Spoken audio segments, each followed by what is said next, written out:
Aqui, 2. Opa! Só tirou foto do moço. Calma, não sei porquê. Só um minutinho. Aqui, vídeo ao vivo. Agora sim. Verificando a conexão. Ao vivo. Aqui também já estamos ao vivo pelo Facebook da Gastro Obeso Center. Exato. E aqui pelo Instagram da Gastro Obeso Center, idem. Bom, boa noite a todos. Tá? Hoje nós, eu, o Dr. Rafael e a Ariane, nós que vamos estar aqui com vocês, fazendo mais uma GOC Live todas as quartas-feiras, tá? Doutor Almino, doutora Manuela, eles estão em curso, em congresso fora do Brasil, no México. Então, um bom curso aí para vocês. Ensina aí bastante coisa aí para esse pessoal que está começando na parte de cirurgia bariátrica e a gente vai tocando por aqui. Então, hoje a gente escolheu um tema para a gente falar um pouco de coisas básicas, mas que são dúvidas muito frequentes dos pacientes, que é quem pode fazer cirurgia bariátrica, para quem que está indicado esse tipo de tratamento, né? Existe cirurgia ideal? A gente sabe que existe vários tipos de cirurgia e também a gente vai tirar dúvida, né, de quem estiver aqui participando da live com a gente. Então, Dr. Rafael, quer dar uma boa noite aí? Olá pessoal, boa noite. Hoje a gente está desfalcado, mas vamos tentar fazer uma live bem divertida, tirar as dúvidas de vocês, né? Quem tiver já vai dando boa noite pra gente, dizendo de onde é. O que puder ajudar, vamos tentar ajudar vocês aí, tá? E a Ariane também. Boa noite, gente. A gente está aqui até as 8 e pouco à disposição. Manda aí a live para quem vocês acham que estão com dúvida, que ainda não fizeram a cirurgia por medo, por receio, por informação inadequada. A gente está aqui hoje para ajudar, para esclarecer. Tá bom. Bom, vamos começar falando algumas coisas bem básicas, né, de cirurgia bariátrica. Quem está indicado para fazer cirurgia bariátrica? Muito no começo, quando a cirurgia bariátrica começou a ser mais difundida, a gente tinha um tipo de paciente, que eram os pacientes que eram muito obesos, tá?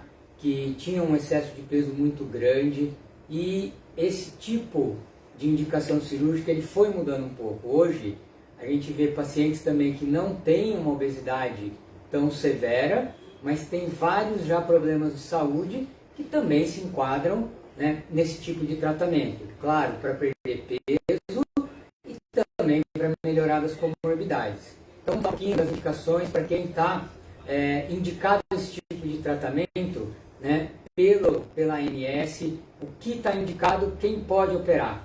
Rafael, fala aí um pouquinho dessa indicação para nós. Então, a cirurgia bariátrica, a gente indica pacientes com obesidade grau 2 ou obesidade grau 3.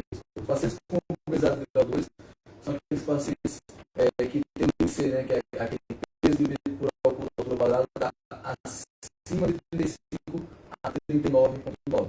Esse com obesidade grau 2, esse paciente, além de ter esse IC, ele precisa apresentar alguma comorbidade, na qual a gente faz exames, e a gente vê quais as comorbidades, que podem ser várias comorbidades, né? Pressão alta, diabetes, colesterol alterado, gordura no fígado, refluxo, apneia do sono, síndrome ovário policístico, problemas vasculares, são coisas que a gente pede na consulta médica, a gente vê isso. E a outra obesidade grau 3, né? Na qual o paciente aquela chamada obesidade mórbida, e é o paciente na qual tem o IMC acima de 40. Né? Esse não é obrigatório ter a doença associada. O paciente que vem aqui é aquele paciente, a maioria dos pacientes que tem problemas, já tentaram fazer uso de medicação, alguns já colocaram os balões, então esse efeito sanfona, estão bastante frustrados, então às vezes tentam a cirurgia bariátrica para ser uma coisa mais duradoura, que esse paciente consiga manter seu peso por mais tempo. Né?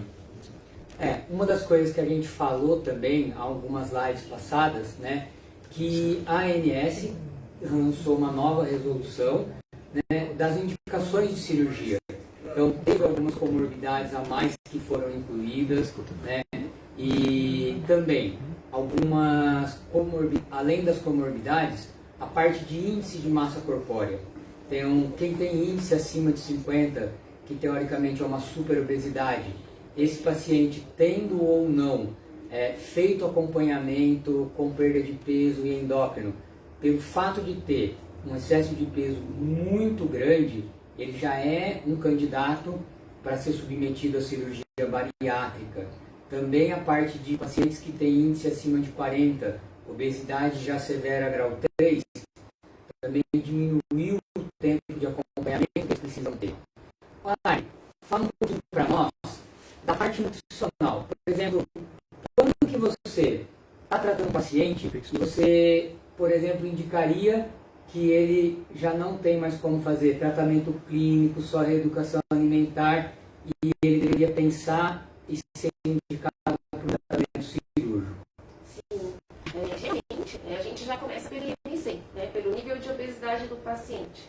Se ele já está no nível de grau 2, com IMC acima de 35, por si só a gente sabe que a cirurgia é o melhor tratamento, que vai trazer o resultado mais efetivo. Por quê? Porque todos os estudos, as experiências dos profissionais da área publicadas mostram que o paciente não vai ter um resultado grande de perda de peso no IMC desse nível. E por conta disso a gente já avisa o paciente desde o início do tratamento que ele é um possível candidato à cirurgia. Conforme esse nível de IMC aumenta, a cirurgia acaba sendo a única alternativa mais eficaz, mas também em pacientes com obesidade grau 1 que apresentam diabetes do tipo 2, que é a diabetes que não é insulina dependente, mas pode virar insulino dependente, dependendo do tempo aí de permanência do diabetes. Então esses pacientes eles têm muita dificuldade no controle glicêmico a longo prazo. Aí geralmente a gente já indica também a cirurgia metabólica, né, que não é somente mais para perda de peso, né, é para uma perda de peso ponderada, mas para tratamento do diabetes. Então quando eu vejo esses dois perfis, a gente já avisa o paciente logo de cara. Que é uma das coisas que a gente estava falando, né? Que o perfil do paciente tem mudado. Uma das coisas que a Ari falou é essa parte da doença metabólica. Então o paciente não precisa necessariamente ter um índice de massa corpórea, um excesso de peso tão grande. Mas dependendo da doença associada à comorbidade, no caso a gente está falando do diabetes, então já é indicado um tratamento cirúrgico como a melhor opção, né? Mas para remissão do problema metabólico, né? Você acha que tem mais alguma indicação, Rafael? Mais algum paciente que a gente indica algum tipo de tratamento cirúrgico? Além desses casos pacientes mais metabólicos, a gente viu também que essa mudança da ANS agora em relação à idade, né? Pacientes anteriormente era acima de 18 anos, agora baixou para acima de 16 anos e era até 65 anos, a gente não tem mais a idade, né? Está relacionado com como é que está o paciente, a parte do cardiovascular do paciente, a indicação, então não tem mais idade que se impeça o paciente de fazer essa cirurgia, né? E assim, um outro tipo de comorbidade que a gente pode pensar também, doença de refluxo gastroesofágico. Existem alguns pacientes que ainda não têm uma obesidade severa, né? Mas quando apresentam, por exemplo, uma doença de refluxo já num grau muito avançado e já tem uma obesidade, então também a gente usa uma cirurgia que vai fazer o paciente perder peso, isso já ajuda na parte de refluxo e também vai ajudar a melhorar o refluxo. Então também é um tipo de comorbidade que a gente pode associar ao excesso de peso e indicar algum tratamento cirúrgico. Deixa eu ter uma pergunta aqui da Elizabeth que ela faz. Eu fiz a bariátrica há 14 anos e agora quase diabética. Isso é possível? Quer responder aí? Pode ser. Bom, precisa primeiro, né, ver quais eram as condições que ela tinha antes de ser submetida à cirurgia bariátrica, né? Você já tinha diabetes, você já fazia uso de insulina, como era essa sua parte metabólica, o seu pâncreas, será que foi estudado isso?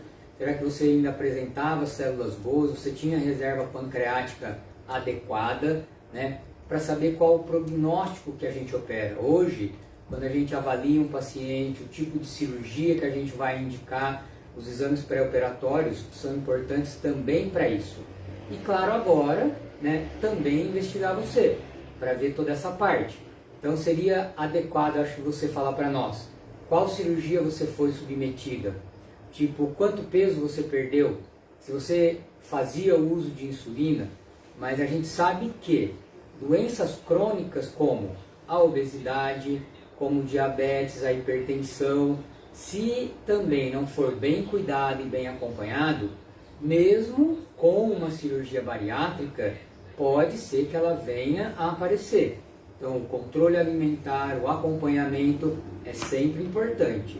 Hoje já tem vários estudos, principalmente nessa parte de diabetes, que dependendo do grau de diabetes, de como o paciente é, reservas de células de pâncreas que ele tem, muitas vezes não é mais indicado a suspensão completa, mesmo que ele venha a ficar com níveis glicêmicos controlados, que a gente tire tudo, os medicamentos, porque quando a gente mantém algum tipo de medicamento, isso faz com que você tenha, tá, uma vida útil do seu pâncreas, que ele funcione por mais tempo. E a gente evita, por exemplo, que você possa vir a ter diabetes de novo. Então, por isso, uma equipe que tenha bastante experiência em cirurgia bariátrica, que vai te investigar, é muito importante. É por isso que a gente sempre fala aqui no grupo, né, na nossa live, que a equipe é muito importante, né? É sempre estar passando com o cirurgião e com a equipe multidisciplinar. Nesse teu problema aí, a nutricionista ia te ajudar bastante para você saber como é que está a tua dieta, se você está engordando, se está comendo muito carboidrato, muito doce, para saber se está causando esse aumento da tua diabetes 14 anos depois da tua cirurgia, né? Então a gente também tem que saber se você está ganhando bastante peso, como é que está a tua dieta. E isso é um estudo que a gente faz na consulta, né? Para saber o que é está acontecendo. Doutor Nestor, ó, a Natália Gaboni te manda um abraço e fala, doutor Nestor fez minha cirurgia há 18 anos. 18 anos? 18 anos. Tá, essa é uma das pioneiras aí. Assim, tá doido, né? E fala pra nós como que você está então. Você tá bem, continua magrinha, tá com os exames bons, tem feito acompanhamento, tá? Fala pra nós como que você tá. É um paciente bem antigo, eu comecei na cirurgia bariátrica em 2001, tá? Então, é um paciente que, se não tem acompanhamento, tem que voltar com a gente, hein? Ó, Natália Gaboni. Fala pra nós como você tá. A respeito dessa Ela paciente... ela riu aqui. E isso que o Dr. Rafael falou, Ariane, eu acho que é bem legal você comentar um pouco por quê. Tem pacientes que eram diabéticos, tinham vários problemas de saúde, eles ficam com a remissão do problema. E aí eles acham que pode tudo. Então eles começam a comer um monte de doces, não se preocupam mais. E aí pode acontecer de ter a remissão e voltar ao problema. Exatamente. Né? Como o doutor... Só uma pequena parte, posso só falar? Pode, Porque ela falou que ela está ótima, ela tinha 17 anos e 105 quilos, ela está ótima. Olha, ela assim. Beijo, Natália.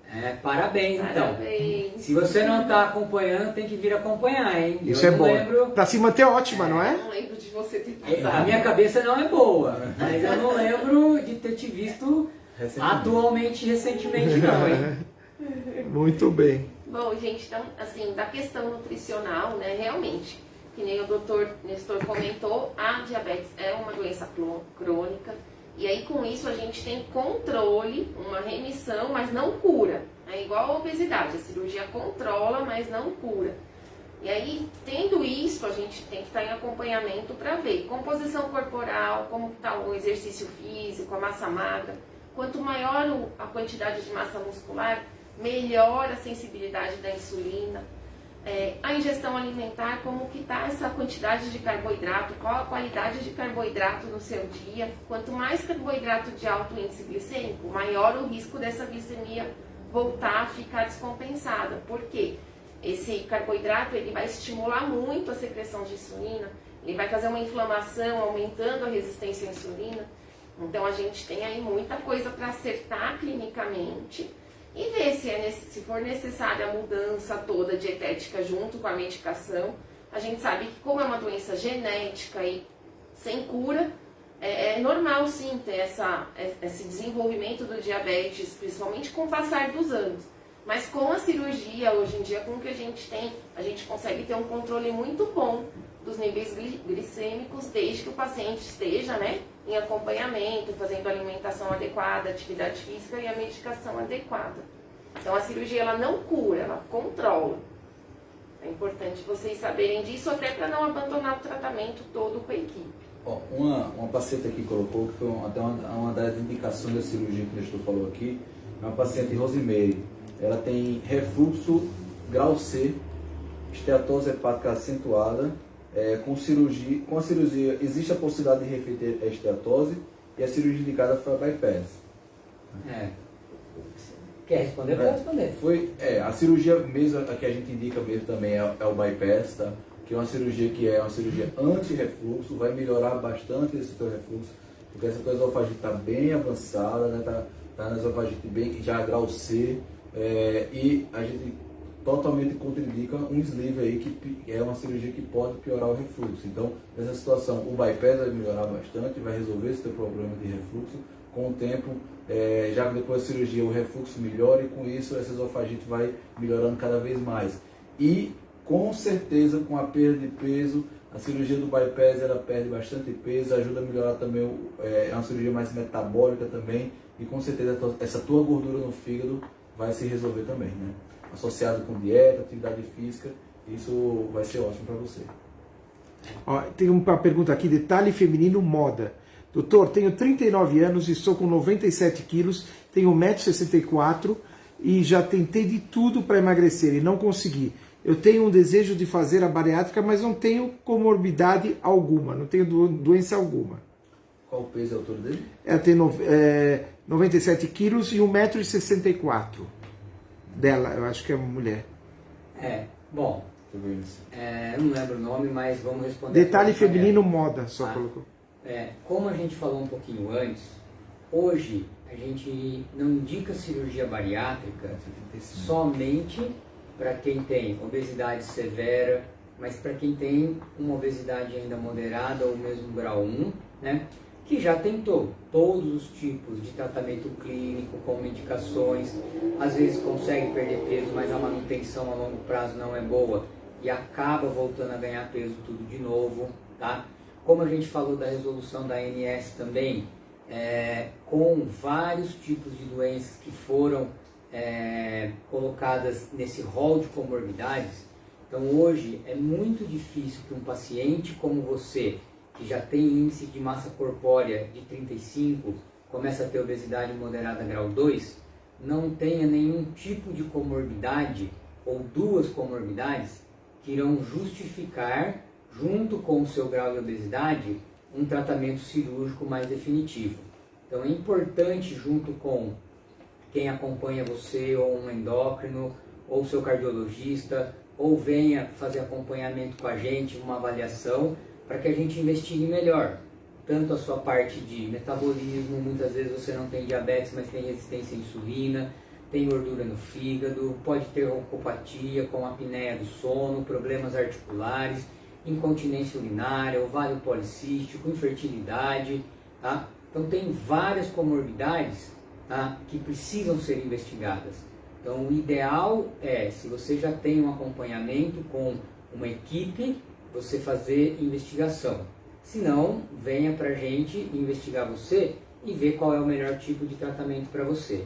Se ainda não for uma indicação de uma cirurgia bariátrica, a gente tem tratamentos com a parte endoscópica que ainda não são cirúrgicos, associando com tratamento clínico, medicações. Então o ideal é vir para um acompanhamento, uma investigação. Porque existe um programa, né? Na verdade é todo um programa. Isso, aí você vai começar um programa de acompanhamento. Também, quando a gente vê que não tem um resultado satisfatório, a gente vai pensar no tratamento cirúrgico. Perfeito. Quando vocês têm mais, tem a Vida Real Lari. Essa é acho para o Rafael. Meu nome é Ariane, né? Operei com o Dr. Rafael. Queria saber por que os convênios dificultam tanto para fazer bariátrica. Uns demoram até 2 anos. Não sei se é para o Rafael, para o doutor Nestor, para quem... Rafael, paciente dele. Essa paciente eu operei recentemente, Ariane. Então, assim, isso depende de cada convênio, tá? Da diretriz de cada convênio. Tem convênios que liberam a média de 1 mês e meio, 2 meses, e tem convênio que eles pedem, que preferem fazer um programa com o paciente, que eles passam o acompanhamento em 1 ano e meio, para depois eles liberarem a cirurgia, né? Isso aí, o convênio ele institui isso, mas para tentar, às vezes, fazer o paciente seguir esse programa, perder bastante peso, passar com nutricionista, passar um bom tempo com psicólogo, né?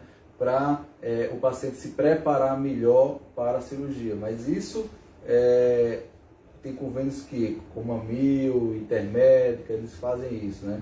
E tem outros convênios, como a maioria, em 1 mês e meio, 2 meses, não precisa desse acompanhamento com essa equipe por muito tempo para fazer a cirurgia, né? E assim, Só o chorar. que diz também na resolução é que os pacientes têm que ter já acompanhamento prévio de 2 anos com o endocrinologista, com acompanhamento, tá? Para que não tenham um resultado efetivo com o tratamento clínico. Como a maioria dos nossos pacientes já tem esse tipo de acompanhamento, há muitos anos já vem lutando com a perda de peso, tá? Então eles não precisam muitas vezes de passar por esse período de acompanhamento, né? Então a avaliação que a gente vai fazer, o acompanhamento que ele já teve anterior, também vai ajudar nessa indicação ou em fazer a cirurgia em menos tempo do que esses 2 anos que você está falando. Então depende bastante de cada convênio. Eu acho que a gente não deveria enxergar dessa maneira que você está vendo, como impedir que você passe pela cirurgia, tá? Porque muitas vezes a gente vê o paciente não se preparar da maneira adequada, operar muito rápido. Isso pode trazer consequências na recuperação pós-operatória, em termos de alimentação, aceitação da cirurgia. Então é adequado que o acompanhamento, o preparo pré-operatório tenha um certo tempo. E tem pacientes que às vezes fazem o tratamento muito bom com a equipe antes, perdem bastante peso, né? Às vezes tem pacientes que depois perdem bastante e acabam não fazendo nem a cirurgia, né? Acaba conseguindo, e que estava com 30 e 30 e poucos quilos a mais, chega a perder 20 e poucos, se sente bem, acabou, entendeu? Então às vezes isso depende de cada paciente, depende do programa, e tudo é válido. Eu acho que faz parte também, acho que é bom. Tem uma paciente aqui, Ari, que perguntou assim: esse tempo que o paciente perdeu a cirurgia devido aos hábitos alimentares inadequados, procede? Se a pessoa mudar os hábitos, a cirurgia funcionaria novamente? Sim, exatamente. Gente, tudo é balanço energético, né? É aquela questão do que a gente consome ser menor do que o que a gente gasta na hora de perder peso. E para manter, a gente tem que deixar um equilíbrio. O que a gente consome tem que ser equilibrado com o que a gente gasta de energia. A hora que essa balança descompensa, seja porque eu estou sedentário, seja porque eu estou fazendo minha alimentação inadequada, eu começo a armazenar energia em forma de tecido adiposo. Eu começo a ter um reganho ali de peso. A hora que eu consertar essa balança, tem que reequilibrar e começar esse déficit de gastar mais e ingerir menos de novo, junto, lógico, de todo o acompanhamento comportamental, medicamentoso, se necessário, a gente começa a ter essa perda de energia em forma de tecido adiposo e a emagrecer. Com a cirurgia, isso é muito mais fácil do que num paciente que tem obesidade e não tem a cirurgia. A cirurgia sempre vai estar aí, né? Se for necessário fazer algum procedimento endoscópico ou chegar numa cirurgia revisional, será feito, mas isso com avaliação, se tiver necessidade, porque a gente tem um grande número de casos que a questão é comportamental, né? Melhorar a atividade física, diminuir a ingestão energética. E aí sim, volta a perder peso e volta para as metas iniciais normalmente. A cirurgia vai estar sempre aí. E outra coisa, se o paciente, mesmo indicando argônio, que é o procedimento endoscópico, ou a cirurgia, mas se ele não melhorar os hábitos, né, não adianta fazer a cirurgia, né? Hoje mesmo passou uma paciente que quer fazer argônio, tudo bem, mas problema refrigerante todo dia, doce, Kit Kat, né? Então, a paciente que não mudar o hábito, ele vai, o argônio não vai fazer efeito por um tempo, a cirurgia revisional não vai ter efeito, porque tudo é o hábito alimentar, a forma de vida, fazer atividade física, e isso é a base de tudo, entendeu? Isso é bem importante, né? Como vamos orientar, a doutora Manuela está mandando ali, quando a gente tem essa parte de reganho de peso, lembrar que agora, a gente falou na última live, a gente tem o nosso protocolo de reganho de peso. O que o Dr. Rafael falou tudo o que a gente fizer, se o paciente não se propor a mudar o estilo de novo, não vai dar certo. A gente pode dar medicação, a gente pode fazer tratamento endoscópico, a gente pode fazer uma nova cirurgia, uma cirurgia revisional. Talvez o paciente perca peso tudo de novo, mas se não mudar no futuro, 1, 2, 3, 5 ou 10 anos, provável ele vai voltar e vai reganhar peso todo novamente. Então, por isso, esse protocolo nosso agora de reganho de peso, para tentar pôr o paciente no segmento nutricional, na parte de atividade física, parte psicológica, para realmente mudar o foco alimentar, para que ele não tenha um insucesso de novo com o segundo tratamento. Então, esse protocolo está sendo bem legal, a gente está conseguindo resultados bons. Então, quem está com reganho de peso, venha logo. Quanto antes mudar, mais fácil a gente consegue voltar no resultado que teve de melhor. Tá? Cadê a da Érica que ela pediu para responder ela? Tá reclamando da gente porque a gente não está respondendo O pessoal está perguntando onde aperto para nota 10 das últimas 2 explicações. Fala para dar uma compartilhar com o pessoal. Não, da Érica. Pede da Érica. Olha lá. Então, Érica, vamos responder você. Fiz capela simples em 2009, não retirou parte do meu intestino. Essa que fiz seria a bypass? Então, Érica, vamos por partes responder a sua pergunta. Sim, cirurgia capela simples é difícil de eu entender como é isso, tá? Quando a gente fala de cirurgia de capela, essa cirurgia consiste em diminuir o tamanho do seu estômago e fazer um desvio intestinal. E a cirurgia de capela tem um anel no estômago. Quando a cirurgia foi adaptada e não tem mais a colocação do anel, então começou a ser chamada de bypass. O bypass, em teoria, é a mesma técnica cirúrgica. Consiste em estômago pequeno e um desvio da parte intestinal. Eu não sei se esse retirou que você está querendo falar, desviou o intestino, porque em teoria, tanto na capela quanto no bypass, não existe retirada de nenhuma parte, nem do estômago e nem do intestino. O que a gente faz é desviar, tá? Então, tenta falar um pouquinho para nós, melhor, que cirurgia você fez. Mas, em teoria, tem desvio do seu intestino. E, em teoria, capela e bypass são cirurgias semelhantes, teoricamente iguais. Tá bom? Tá. Ó, tem uma pergunta aqui da Cleusa, né? Boa noite. Estou com 5 meses de BARI, o sleeve, e gostaria de saber se posso fazer uma dieta líquida. Operei com 118 quilos e estou agora com 88 quilos. Então, em 3 meses ela perdeu 30 quilos, né? É pra área. 5 meses. 5 meses. Ela está motivada. Agora Então. está muito lento, faço academia e caminhadas. Ela está motivada, ela gostaria de reforçar isso. Sim, não, olha, veja, Cleusa, não é para fazer dieta líquida de novo, não. E outra coisa, né, Ari? 5 meses, 30 quilos, não é brincadeira. Nossa, parabéns, É um né? pouco peso. Parabéns. 30 quilos, né? É 30 Primeiro que quilos. está ótima a sua perda. Lógico, a gente vê isso dentro de uma avaliação de composição corporal, mas está muito boa. Você está fazendo academia, pode estar ganhando massa de músculo e perdendo gordura, o peso dá uma equilibrada nesse momento de ganho muscular. É um período já que o peso começa a ser perdido mais fracionado, mais lentamente aí depois do 4º mês. Então, pela sua demanda aqui, a gente não vê nada de errado com você.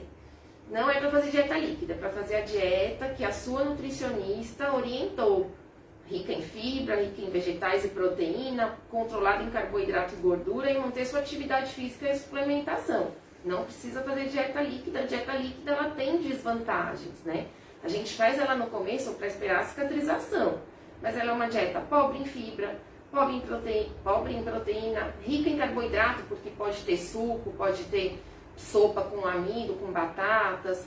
Então não é uma dieta ideal, não é para fazer dieta líquida sem necessidade. É fazer a dieta saudável que foi orientada para você. E se você for ver, essa fase que você está agora com 5 meses, como ela falou, é a fase que é mais lenta a perda de peso, mas se você estiver fazendo bem musculação, bem atividade física, você pode estar trocando gordura por músculo, né? E o músculo acaba pesando mais, então a gente não vê muita diferença em peso, em si mais em medidas, né? Então, um exame muito bom para você fazer é a bioimpedância, para saber o quanto de gordura, o quanto de músculo você tem, como é que está essa troca, né? Se você tiver com acompanhamento com a tua Nutri, com o teu cirurgião, é um exame muito bom para fazer. E calma, fica tranquila, 30 quilos em 5 meses é muito bom, né? É o que eu digo aos pacientes, você tem paciente, doutor, faz 20 anos que eu tenho obesidade, não vai se resolver em 6 meses, né? Em 5 meses, as coisas estão mais devagar, a perda de peso no início é bem importante como foi agora, mas assim vai ser um pouco mais devagar e com a atividade física vai ajudar bem, associando, trocando gordura com músculo. A Erika respondeu. Outra coisa a respeito dessa parte da dieta líquida, eu acho que é bem interessante dos pacientes saberem que a gente não faz dieta líquida porque quer que você passe vontade de comer e para que você perca peso. A dieta líquida é para esperar a parte de cicatrização, para que não tenha nenhum problema de deiscência, que abre um buraco no seu estômago ou na parte intestinal. Quando a gente já tem certeza dessa cicatrização, a gente começa a evoluir a dieta. E é importante que você tenha uma dieta adequada. A dieta líquida não é adequada e você precisa ter suplementação da parte proteica, que você só vai ter se não for na dieta líquida completa, tá? E também pensar outra coisa, muitos querem fazer a dieta líquida por quê? Como eles perderam muito peso na dieta líquida no começo, eles querem intensificar essa perda de peso. A gente tem que saber que quando perde peso muito rápido, tá? Você vai perder músculo, gordura e líquido. Uma perda de peso mais lenta muitas vezes é melhor, porque a gente evita essa perda de massa muscular, que é uma das coisas que a gente quer evitar depois de uma cirurgia bariátrica. Então, muitas vezes, dieta líquida, tá, não é a melhor e também não é a que vai fazer você perder mais peso. E muitas vezes vai deixar você desnutrido. Então, dieta líquida, depois do período de 15 dias que a gente começa a evoluir a dieta, não é mais adequado. Tá? A resposta é Erika ali falou. Só uma coisinha, a Natália só complementou porque ela quis passar todos os dados. Você perguntou. Em 2005 eu tinha 17 anos, pesava 105 quilos e 1,57 m de altura. Hoje eu tenho 33 anos, peso 58 quilos, meus exames são ótimos, faço acompanhamento em Santos, onde moro. Estou muito feliz em ter encontrado o Dr. Nestor. Olha aqui. Bom, mas você perdeu 50% praticamente do seu peso, E mantém. O seu resultado é excelente. Tá acompanhando. E o mais importante é isso daí. Isso, muito Você legal. tem mantido o seu peso. Então, é excelente. Parabéns. Tá? Mas se eu estiver em São Paulo, vem dar um beijo no Dr. Nestor, vem aqui pra né? gente ver também, né? Então, ó, Érica, vamos lá responder o seu complemento, tá? Me desculpa, mas as suas informações agora me deixou um pouco mais confuso, tá? Que não colocou anel, ok, ótimo, né? Ele falou que ele ia fazer um tipo de cirurgia que não retirava nada do seu intestino, tá? E que só ia diminuir o tamanho do seu estômago. Pelo tamanho que você está falando de 200 ml, isso não parece ser uma cirurgia de capela e nem de bypass. Que a média de um tamanho para cirurgia de capela e bypass é mais ou menos uns 50 ml. Quando a gente fala numa cirurgia que só mexe no estômago e vai ficar mais ou menos uns 80, 120, 150, até uns 200 ml, a gente já fala mais numa cirurgia de sleeve, tá? Que aí também a capacidade do estômago é maior que do bypass, talvez esses 200 ml que você está falando, tá? e não tem a parte de desvio intestinal. Ó, a Lene, aproveitando, a Lene Silva pergunta: boa noite, gostaria de saber o que é preciso para fazer um bypass. Tenho 46 anos, peso 109 quilos e tenho 1,57 m de altura. Bom, nós vamos calcular aqui o seu índice de massa corpórea, mas provável que você já tenha Mete quanto? 1,57 m de altura e 109 quilos. 44 e Você já tem índice acima de 40, então você tem já obesidade severa grau 3, só o seu IMC já é um indicativo que um tratamento cirúrgico é indicado para você. Então agora seria indicado exames para investigar a parte anatômica sua, para ver se você tem alguma alteração na sua parte clínica e aí saber se realmente o bypass é a melhor indicação para você. Tá? Seja bem-vinda, respondendo Natália. ainda de novo a Érica, seria o ideal, Érica, fazer alguns exames da parte de imagem da sua cirurgia, para a gente ter certeza de que cirurgia você tem. Tá? Pela sua descrição, eu acho que você tem uma cirurgia de sleeve. Ainda mais porque a gente sabe que a cirurgia de sleeve está mais associada ao reganho de peso, igual você falou que você está tendo agora. Tá? Se você é daqui, tá? Venha, você pode vir acompanhar com a gente vai te investigar, ver o melhor tratamento para você, pedir exames para saber qual tipo de cirurgia você realmente tem e continuar o seu acompanhamento. Ou até, se for de fora, marca consulta online, a gente está fazendo consulta online, não tem isso problema, né, por telemedicina, então dá para a gente passar com a gente faz toda a consulta, então não tem problema nenhum. Inclusive, o pessoal pode entrar no nosso Facebook ou no nosso site, que tem direto o WhatsApp. Só apertar lá que é direcionado. Isso, dá Já marca pelo ar. Exatamente. Ó, a pergunta da Milena, qualquer um de nós pode responder ela. Quem vai responder? Parte A pessoa profissional? que faz sleeve tem que ter mais disciplina em relação ao bypass. Sim, na verdade as duas têm que ter disciplina, Milena. Porque assim, qual que é a diferença básica do sleeve para o bypass? O sleeve mantém a área absortiva intestinal intacta, não tem o desvio do intestino, que é onde a gente absorve os nutrientes. E a bypass não, a bypass já tem esse desvio que ajuda a gente a absorver menos carboidrato, menos gordura. Então a gente tem esse plus aí de não absorver todas as calorias ingeridas.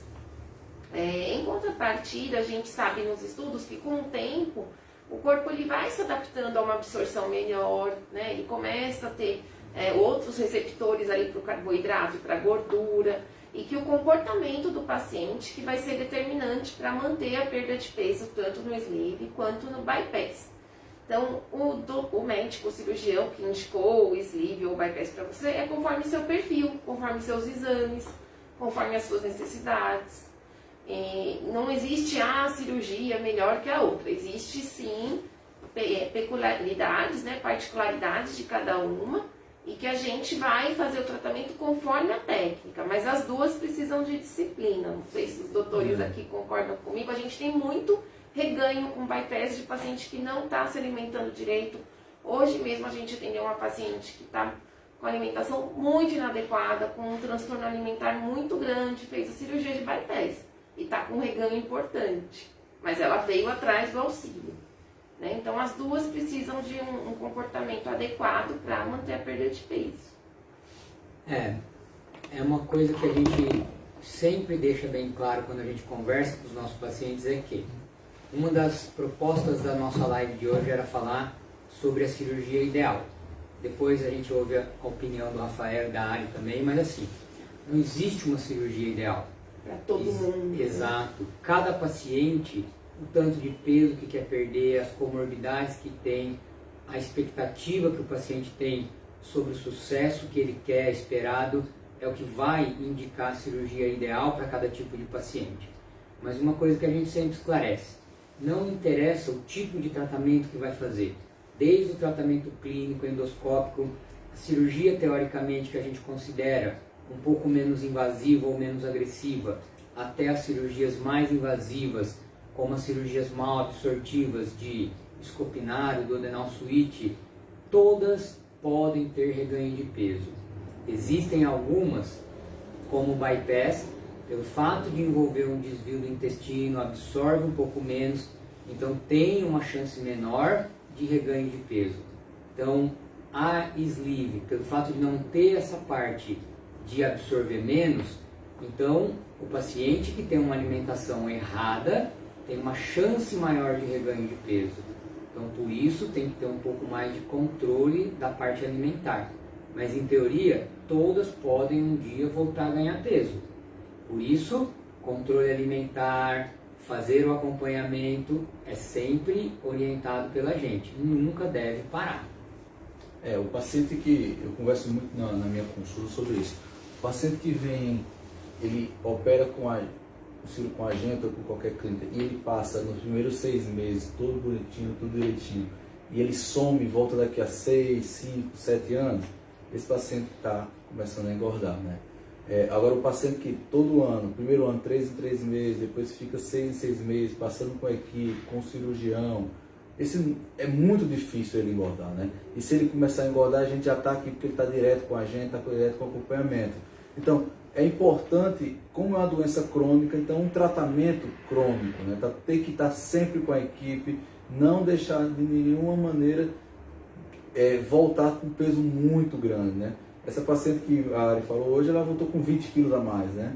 Então, dá tempo, ela perdeu 50 quilos, já está recuperando 20, mas dá tempo. Isso aí é uma coisa que... Mas se ela tivesse vindo antes, a gente já teria atuado mais rápido nesse processo para ela não ganhar tanto peso. Então, a parte é muito importante estar com a equipe, a gente fala isso toda hora aqui, toda consulta também a gente fala, porque o paciente tem que entender que essa doença é muito difícil de tratar e não tem cura, então tem que estar sempre de olho. A gente sabe que nos estudos livres tem um pouco maior de chance futuramente de ter reganho de peso um pouco maior do que o bypass. Como o Nestor falou, o bypass segura mais o peso, mas os cuidados são os mesmos, o acompanhamento é o mesmo, as vitaminas são as mesmas, tudo é bem parecido. Agora, a indicação depende de cada paciente.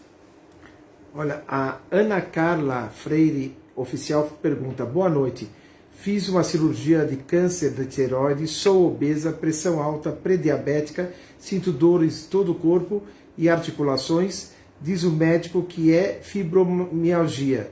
Fazer bariátrica como que é? É perigoso fazer bariátrica e qual é a melhor? Olha, pelo seu histórico da parte de câncer, desde que você já tenha tido acompanhamento e que você já tenha tido alta da sua equipe oncológica, tá?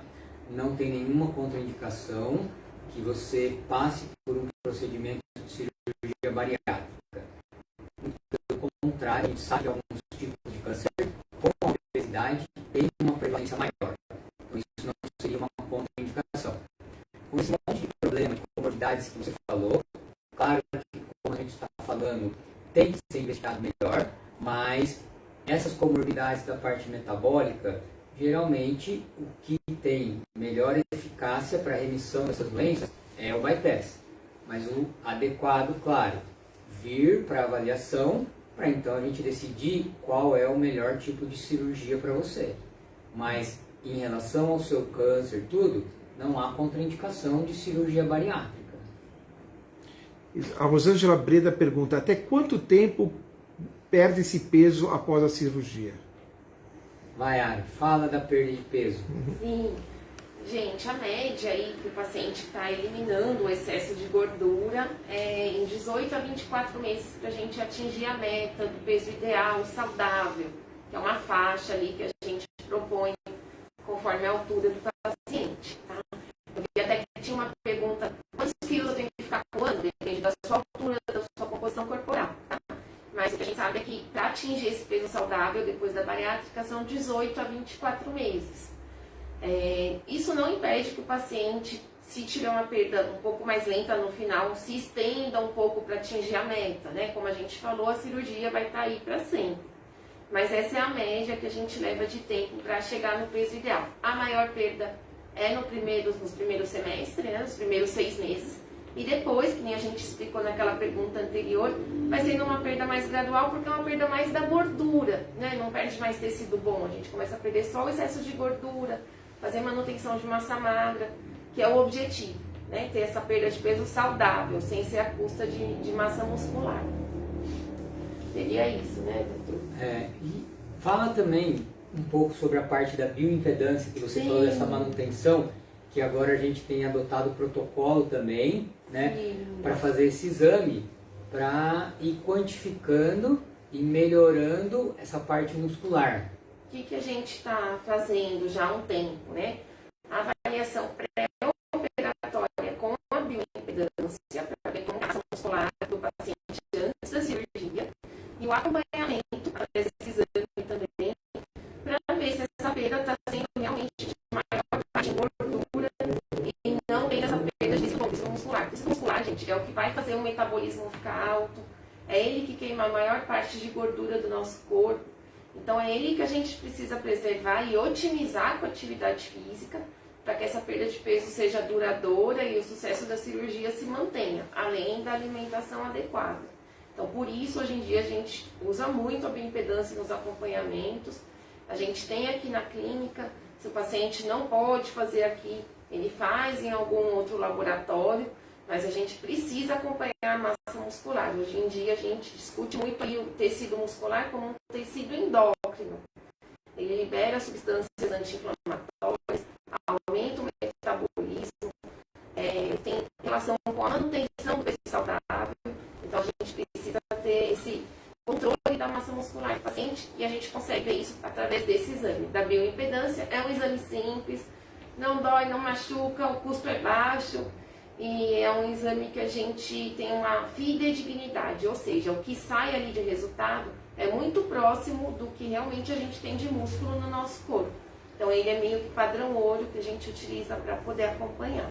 E a gente tem rotina aqui de fazer Rotina trimestral. 3 em 3 meses, né? A gente tem a rotina com os pacientes para fazer esse exame, para saber como é que está essa perda de peso, né? Se está uma perda de peso de boa qualidade, se está ganhando músculo, né? Isso é fundamental esse exame da bioimpedância, né? O doutor perguntaram ali também sobre cigarro, né? A paciente... A Lilian? Lilian, né? Estou procurando aqui. Não sei se ela fuma, né? Ela falou que... Sim, ela é fumante. A gente precisa saber qual ali, ó. Doutor, quanto ao fumante? Pretendo fazer a cirurgia e sou fumante. Ela não falou quantos cigarros ela fuma por dia, né? Lilian, assim, ó, na verdade, tá? Existe contraindicação de operar quem fuma? Não. Claro, a gente sabe que não é bom, aumenta a chance de problemas respiratórios. Por isso também a gente tem essa avaliação. Nós provavelmente somos uma das equipes que tem acompanhamento pré-operatório com fisioterapeuta para já começar esse preparo da parte respiratória. Ela vai orientar essa parte de tabagismo. Claro que o ideal é não fumar pelo menos uns 30 dias antes do procedimento. Isso vai aumentar a sua capacidade pulmonar e evitar problemas respiratórios no intra e no pós-operatório. Mas não só isso, também pensando na cirurgia. Após a cirurgia, qualquer pessoa que é tabagista tem uma chance maior de ter problemas no esôfago, de inflamação, no estômago, no intestino, uma úlcera, coisas do tipo. Quando você opera, você tem um estômago mais sensível. Então essa chance ainda existe também. Então uma coisa de se pensar é não só parar de fumar por causa da cirurgia pré-operatória, mas que você não volte a ser tabagista depois. Isso evita que você venha ter problemas futuros no seu estômago novo, tá? Mas, em teoria, preparando você bem antes da cirurgia, não tem nenhum tipo de complicação a mais por causa de você ser tabagista. Tem que ser bem preparada. Tem exames que a gente vai ver se o cigarro está te causando algum problema mais sério, tá? E tem pacientes que depois, é bem comum, né? Param de fumar, né? Depois da cirurgia, ajuda bem, né? A gente tem medicações para ajudar medicações, também. Né? Tem pacientes que faziam uso de 5 cigarros por dia, 4 cigarros por dia, eles aí conseguem parar, né? Bem mais fácil, e a cirurgia ajuda também. O paciente sai melhor sem cigarro depois da cirurgia. Muda o paladar, né, também? Muda o paladar, O olfato. fica mais sensível, o olfato, o paladar. E às vezes eles já passaram um bom tempo que a gente pede para eles pararem de fumar, né? Depois da cirurgia, para de fumar, né? Então eu tive muitos pacientes que não fumam mais, pararam de fumar com a cirurgia. Tem bastante. Tem bastante, né? É uma coisa boa também. A Meire está te elogiando, doutor.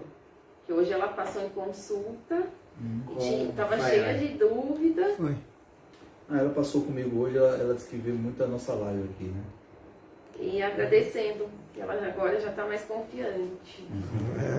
É isso aí. Isso é Ah, e bacana, né? quem, na verdade, Porque o pessoal também... pega confiança, né, na live, nos assuntos, nas explicações, e além procuram disso, a gente. as outras lives estão hospedadas tanto no nosso Facebook como no Instagram, mas aqui é importante também participar da live, na hora da live, porque tem voz e vez, podem perguntar, participar, interagir, isso é bacana. E escutar nossas risadas também. Complementando aquela pergunta da paciente que falou do peso que tem que chegar, eu acho que é bem interessante essa parte da bioimpedância, porque quando a gente fala em peso ideal, a gente está falando em ter um índice de massa corpórea de 18,5 a 25. Porém, tem pacientes que não atingem esse índice de massa corpórea. Eles ficam com um índice acima de 25. Quando a gente faz esse exame de estudo de composição corporal, se o paciente tiver uma parte muscular acima do que teoricamente é normal e tecido de gordura dentro do normal, não é só porque ele está com índice acima de 25 que ele não está com peso ideal também. Então, é muito relativo a gente considerar essa coisa de peso ideal. Tá? Então, esses exames que a gente faz para acompanhamento são muito importantes por causa disso também. Tá? Quer responder a pergunta da Márcia? Muito obrigado, Márcia. Dei uma hérnia no estômago. O que faço? Estou para ter uns 7 meses de bypass. Então tem que ver que hérnia é essa, né? Não sei se é hérnia de ato, né? Tem vários tipos, né? Márcia, para a gente te orientar melhor, esclarece um pouco melhor para a gente que hérnia que é essa. Hérnia de ato. É uma hérnia de ato, você tinha refluxo antes de operar, você está tendo refluxo agora, aí talvez a gente consegue ajudar um pouco mais você. Ana Carla Freire fala, queria uma equipe dessa aqui em Natal. Opa! Nós estamos online. Com esse frio que está aqui em São Paulo, eu queria estar aqui. Exatamente. Eu sou aí do lado, sou de João Pessoa, bem perto.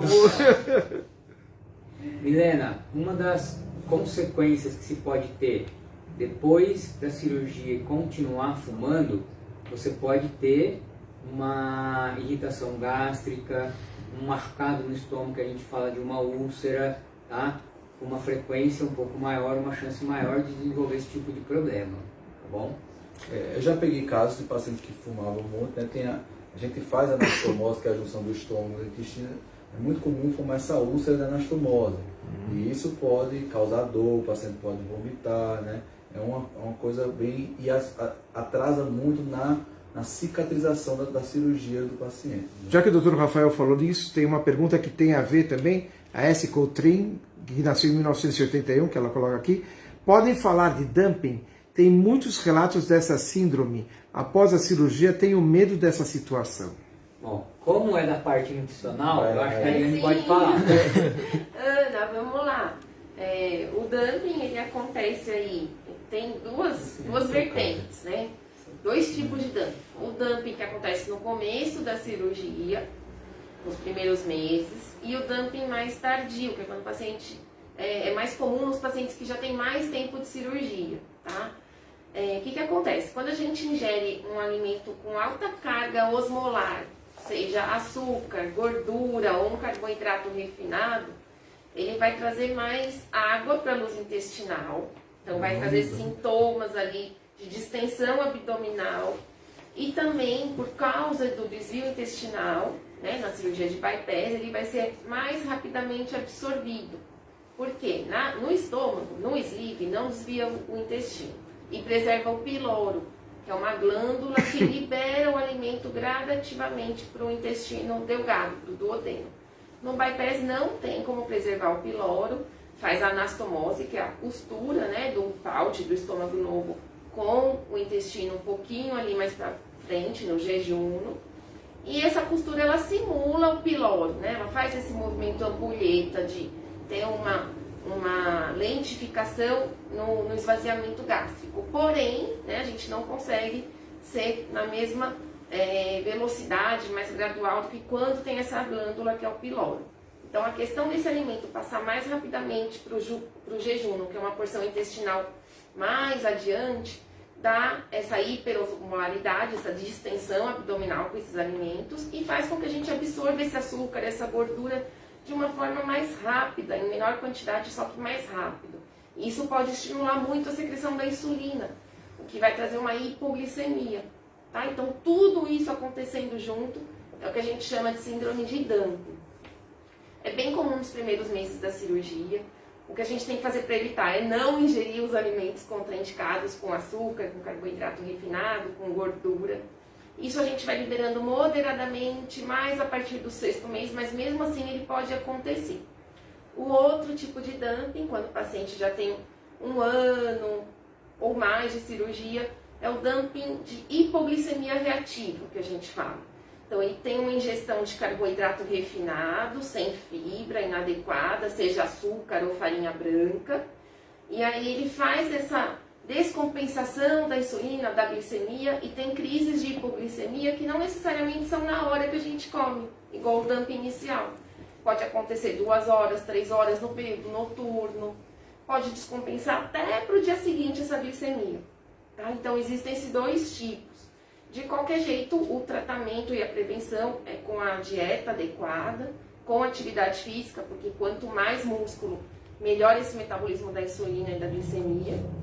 E casos raros, extremos, existe a medicação, a carbose, os doutores podem complementar, que ajudam aí se o paciente estiver em crise, tá? Mas isso é resultado de uma alimentação que não está certa, não está o ideal. E quanto dura essa crise, mais ou menos? Geralmente minutos, Danon.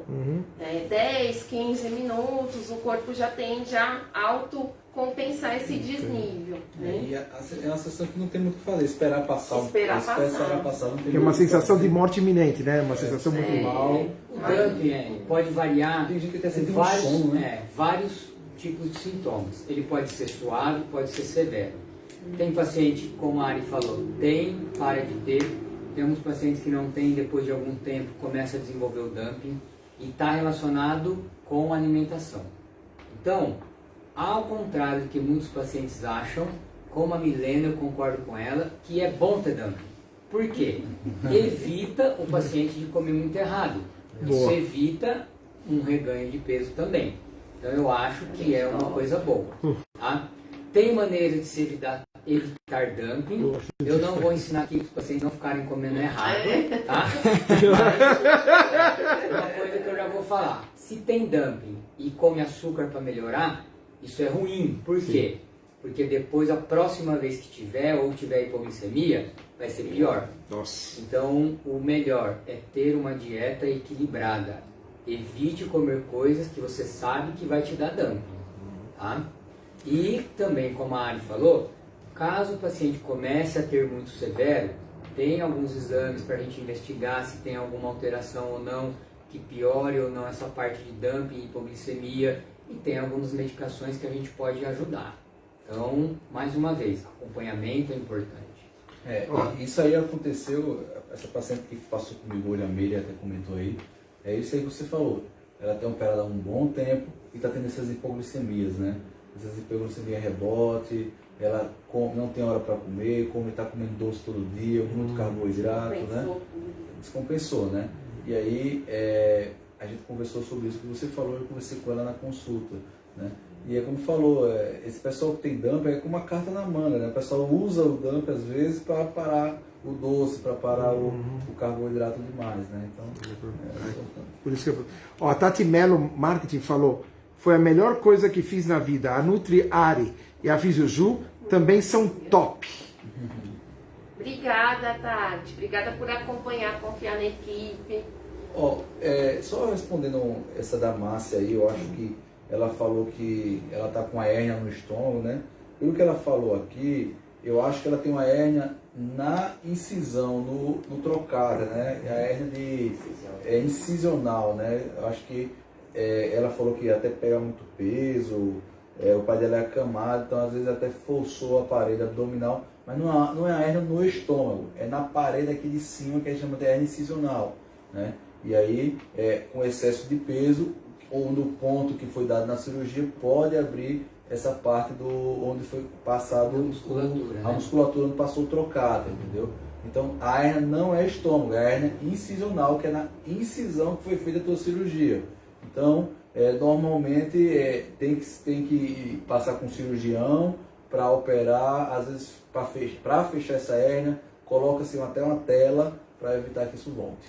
A Vilma Rocha fala, eu tenho 1,75 m, pesava 123 e agora 64.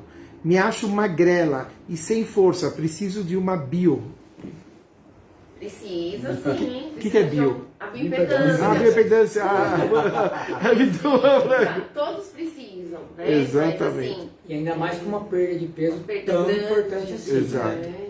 Precisa ver como que tá esse músculo, tá com sintomas de fraqueza, tá treinando, né? Como que tá essa cadeia muscular, né? Quando a gente ouve uma perda de peso tão grande assim, eu pelo menos já penso em uma coisa: perdeu muita musculatura, deve estar com anemia por causa que está tendo sintomas, deficiência de vitamina do tipo B, provável, baixa proteína.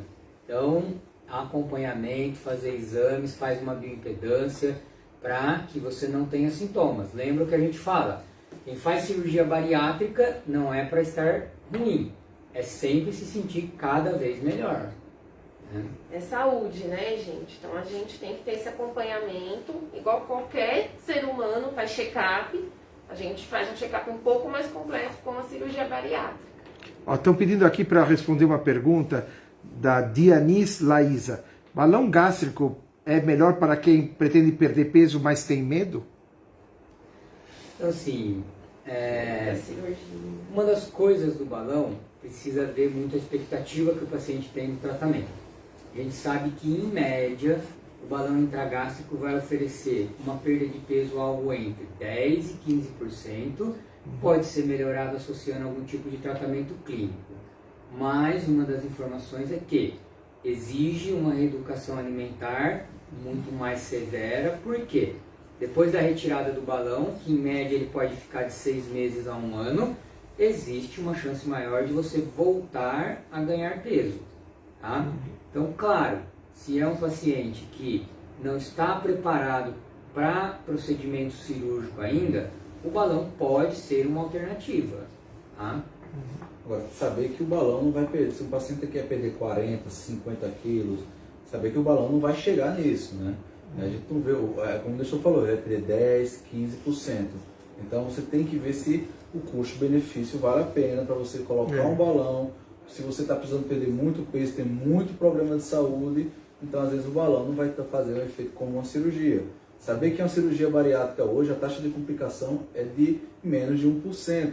É um procedimento muito seguro, é um procedimento minimamente invasivo, a gente faz corte de 5, 10 milímetros, né, coloca um gás no abdômen e trabalha com pequenas pinças para fazer a cirurgia. Então, é uma cirurgia bastante segura e o pós-operatório é muito tranquilo. Os pacientes normalmente vão em alta de um dia, muito rápido para casa, volta a trabalhar também muito precoce, em 1 semana, 10 dias. Então, é bom conversar com o cirurgião para a gente passar mais segurança sobre a cirurgia e a gente tem que ver qual a expectativa de quanto peso você quer perder, como é que está a tua saúde, tudo direitinho, porque pensar em colocar balão é um procedimento bom, mas tem as indicações, né? Tudo tem sua indicação. E hoje em home office, às vezes ele volta a trabalhar antes até. Exatamente. Tem muito paciente meu que em home office o chefe nem sabe que operou, né? Exatamente. Não conta isso. Não conta. Olha, aqui tem uma coisa, a Rosângela pergunta assim, fiz cirurgia há 1 ano e meio, às vezes estou deitada, quando levanto rapidamente, fica tudo cinza, o que pode ser? Bom, isso daí é o que a gente chama de hipotensão postural. Tá? Na verdade, hipotensão postural, todos nós podemos ter e a gente tem. Quando você faz uma mudança de decúbito, né, de posição, muito brusco, você pode ter isso.